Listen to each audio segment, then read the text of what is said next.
নমস্কাৰ। আজি 25 ডিচেম্বৰ বৃহস্পতিবাৰ। এই মুহূৰ্তত লৈ আহিছোঁ দিনটোৰ কেইবাটাও গুৰুত্বপূৰ্ণ খবৰ। আৰু আপোনালোকে নিতৌ এনেকুৱা খবৰ পাই থাকিবলৈ আমাৰ চেনেলটো ছাবস্ক্ৰাইব কৰি ভিডিঅ'টোত এটা লাইক কৰি দিব।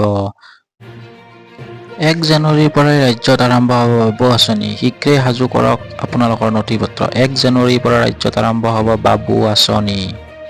বাবু আঁচনিৰ জৰিয়তে যুৱসকলক দিয়া হ'ব অগ্ৰাধিকাৰ। যুৱতী মহিলাসকলৰ লগতে যুৱকসকলক আগুৱাই নিয়াৰ লক্ষ্য চৰকাৰৰ। যুৱতীসকলৰ লগতে যুৱকসকলক শিক্ষাৰ ক্ষেত্ৰত অগ্ৰাধিকাৰ দিব চৰকাৰে। এইবাৰ অসমত হিন্দুৰ ওপৰত ভয়ংকৰ কাণ্ড বাংলাদেশীৰ। এইবাৰ অসমত বাংলাদেশী মেয়ে সংঘটিত কৰিছে ভয়ংকৰ কাণ্ড। খিলঞ্জীয়া অসমীয়াক দিন দুপৰতে হত্যাৰ চেষ্টা বাংলাদেশী মিয়াৰ। বিল্ডিং নিৰ্মাণৰ বাবে খন্দাঘাটত পেলাই হত্যাৰ অপচেষ্টা মিয়াৰ। পাঠশালা চহৰৰ মাজমজিয়াত এই কাণ্ড। এজন লোকে হাত ধোৱা পানী ব্যৱহাৰ কৰোঁতে আক্ৰমণ কৰে মিয়াই। ঘটনাস্থলীত উপস্থিত পাঠশালা আৰক্ষী। য'তে ত'তে ওলাইছে সন্দেহজনক লোক। এইবাৰ ওলাল দেৰগাঁৱত। য'তে ত'তে ওলাইছে সন্দেহজনক নাগৰিক। এইবাৰ দেৰগাঁৱত। মঙলবাৰে নিশা দেৰগাঁৱৰ FCI চাৰিআলিত হঠাতে লাগিল হোৱা-দোৱা। FCI চাৰিআলিত স্থানীয় একাংশই প্ৰত্যক্ষ কৰে 9জনকৈ সন্দেহজনক লোক। সোধা-পোছা কৰাৰ পিছত কথাৰ বিসংগতি আৰু প্ৰয়োজনীয় পৰিচয় পত্ৰ নাই।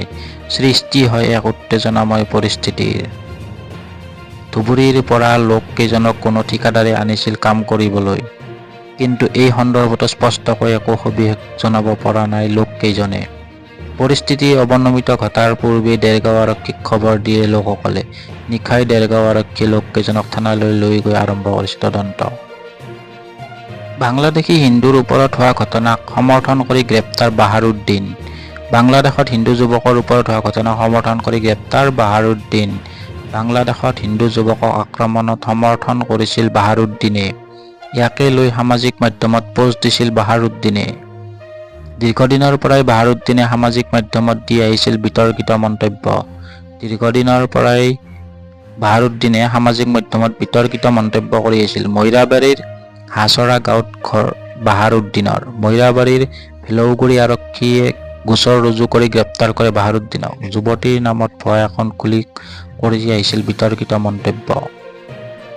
31 ডিচেম্বৰৰ পূৰ্বে লিংক কৰক পেন আধাৰ, অন্যথা বঞ্চিত হ'ব চৰকাৰী আঁচনিৰ পৰা।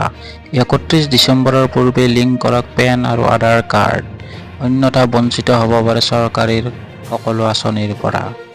পেন আধাৰ লিংক নকৰিলে নোসোমাব পাৰে দৰমহাও। বেংক একাউণ্ট খোলা KYC আপডেটতো হ'ব সমস্যা। ভৰিব লাগিব 1000 টকা পৰ্যন্ত জৰিমনা। অন্তিম সময়সীমা 31 ডিচেম্বৰ।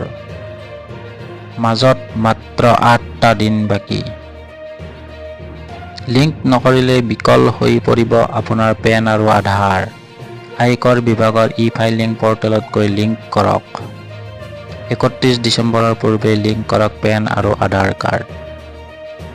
নোহোৱা হ'ব চিটিবাছৰ অটপালি। মহানগৰীৰ চিটিবাছত আহিল নতুন নিয়ম।